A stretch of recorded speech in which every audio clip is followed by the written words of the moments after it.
अगर आप इडली लवर हैं, इडली खाना पसंद है और घर में इडली मेकर नहीं है, तो आज का वीडियो उन लोगों के लिए है जिनके घरों में इडली मेकर नहीं है, इडली खाना पसंद है और वो बैचलर भी हैं। बैचलर लोगों के पास कहाँ ही होते हैं बर्तन, वे स्पॉन्जी खाना पसंद करते हैं। तो अगर आप भी सीखना चाहते हैं बिना इडली मेकर का इडली बनाना, तो वीडियो में बने रहें और बिल्कुल भी वीडियो को स्किप ना करें। एक एक स्टेप को आपको मैं सिखाऊंगी, बहुत ही ज़्यादा खास होने वाला है ये वाली वीडियो। देखिए तो कितना स्पॉन्जी घर पर बनकर तैयार हुआ है, वो भी बिना किसी इडली मेकर में। इसे बनाएंगे चटनी के साथ। तो ये चटनी भी बहुत ही खास तरीक़ों के साथ मैं बनाने वाली हूँ, तो इसे देखना और सीखना बहुत ज़रूरी है आप सभी के लिए। तो चलिए स्टार्ट करते हैं। वीडियो स्टार्ट करने से पहले अगर आप हमारे चैनल पर नए हैं तो सब्सक्राइब करना बिल्कुल ना भूलें। यहाँ पे मैंने 1 कप उड़द दाल लिया है और ये बिना छिलका वाला है, छिलका उतारा हुआ है। तो दोस्तों 1 कप उड़द दाल के अनुसार 2 कप मैं लूँगी कच्चा चावल। कहीं कहीं पे इसे अरवा चावल कहते हैं, गुजरात में इसे कनकी चावल कहते हैं। सभी को अच्छे से मिक्स करेंगे। दोस्तों चावल का क्वालिटी बहुत ही अच्छा होना चाहिए और इसे काफ़ी बढ़िया से धोकर मैंने पानी में फूलने के लिए डाल दिया था, करीब करीब 8 घंटे के लिए, और ये काफ़ी बढ़िया से फूल गया है। तो इडली बनाने के लिए हमेशा से ही आपका मात्रा चावल और दाल का परफेक्ट होना चाहिए। अगर थोड़ा सा भी मात्रा ऊपर नीचे जाएगा तो आपका स्पॉन्जी इडली नहीं बन पाएगा। यहाँ पे थोड़ा सा पानी डालकर फुलाए हुए चावल और उड़द को काफ़ी बढ़िया से मिक्सी में पीस लेंगे। पीसने के बाद इसमें डालेंगे आधा चम्मच बेकिंग सोडा, जिसे कहते हैं मीठा सोडा। तो दोस्तों मैं जहाँ पे रहती हूँ यहाँ ठंडी का मौसम होता है, तो यहाँ पे ज़्यादा खमीर नहीं उठ पाता है अपने आप, तो मुझे डालना पड़ता है मीठा सोडा। अगर आप गर्मी वाले जगह पे रह रहे हैं, बहुत ज़्यादा अधिक गर्मी है, तो वहाँ पे सोडा या फिर मीठा सोडा डालने की कोई भी आवश्यकता है नहीं। बिना सोडा डाले हुए बहुत ही बढ़िया से खमीर उठ जाता है। कंसिस्टेंसी बिल्कुल ही गाढ़ा होना चाहिए और बहुत ही ज़्यादा पतला ना रखें। बहुत ज़्यादा पतला रखेंगे तो सही इडली नहीं बन पाएगा, जैसे कि स्पॉन्जी होना चाहिए।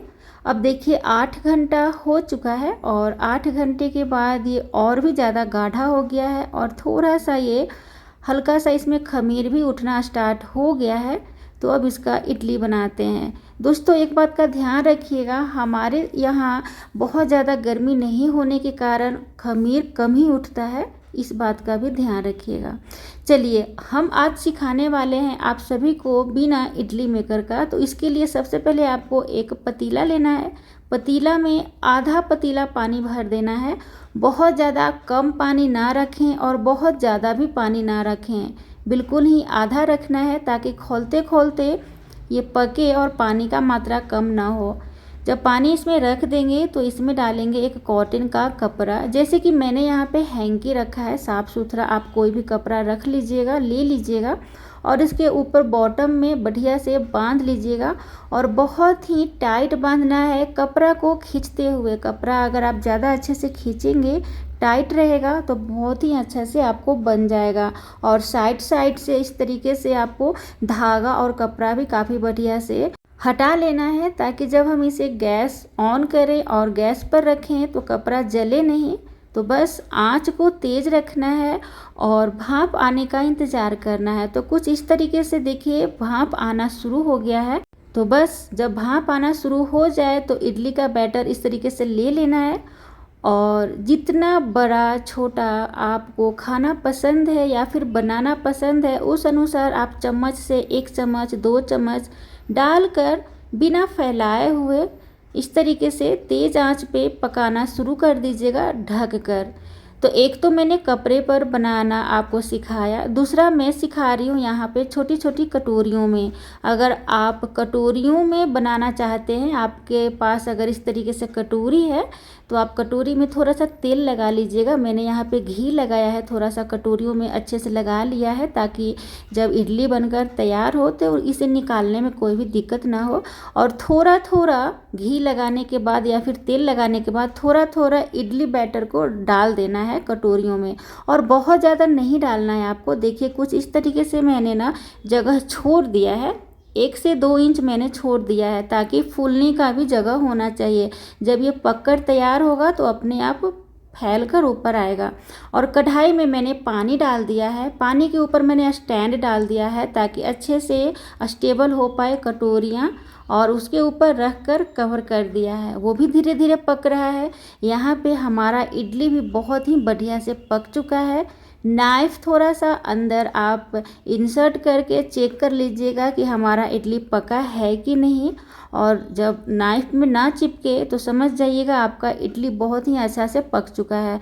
उसके बाद इस तरीके से आपको निकाल लेना है इडली को। तो इसी तरीके से कपड़ों पर आपको अच्छे से बना लेना है इडलियों को। यहाँ पे हमारा कढ़ाई वाला भी इडली बहुत ही अच्छा से बनकर तैयार है। तो देखिए कितना बढ़िया ये फैल गया है, मतलब फूल कर ऊपर आया है। अब इसे मैं आपको निकाल कर दिखाती हूँ। तो देखिए इस तरीके से आपको स्पून से निकाल लेना है। हमने घी लगाया था कटोरियों में, इस कारण से बहुत ही अच्छे से ये निकल जाता है, बहुत ही ईजिली निकल जाता है। तो घी या फिर ऑयल लगाना बिल्कुल ना भूलें।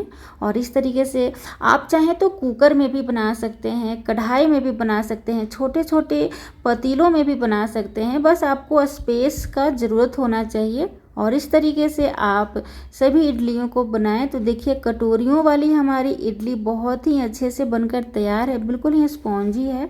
और अगर आप चाहते हैं इडलियों को गर्म करना, तो इस तरीके से आप इकट्ठा जो हमने इडली बनाया है कपड़े वाले पर, उस तरीके से आप सारे इकट्ठा इडली रख दीजिए और धीमी धीमी आंच पर इसे कर दीजिए। आपका इडली एकदम गर्म हो जाएगा। अब यहाँ पे मैं बना रही हूँ इसके साथ खाने वाले चटनी। तो यहाँ पे मैंने 2 चम्मच अनार दाना फूलने के लिए डाल दिया था। इसमें डाला है मैंने तीखे के अनुसार मिर्ची, और डाला है लहसुन, 2 से 3 चम्मच दही, फ्रेश दही लीजिएगा, खट्टा वाला ना लें, स्वाद अनुसार नमक और धनिया पत्ता। अच्छे से इसका पेस्ट बनाएंगे। आप चाहें तो इसमें पुदीने का पत्ता भी डाल सकते हैं। और दोस्तों इसके ऊपर से तेल ना डालें, ये हमारा चटनी बिल्कुल ही बनकर तैयार है। और बहुत ही ज़्यादा अनारदाना का चटनी टेस्टी सा लगता है। तो आप इडली के साथ सर्व करके खा सकते हैं। तो हमारा आज का इडली बनाने का नया वाला रेसिपी आप सभी को कैसा लगा ज़रूर बताइएगा।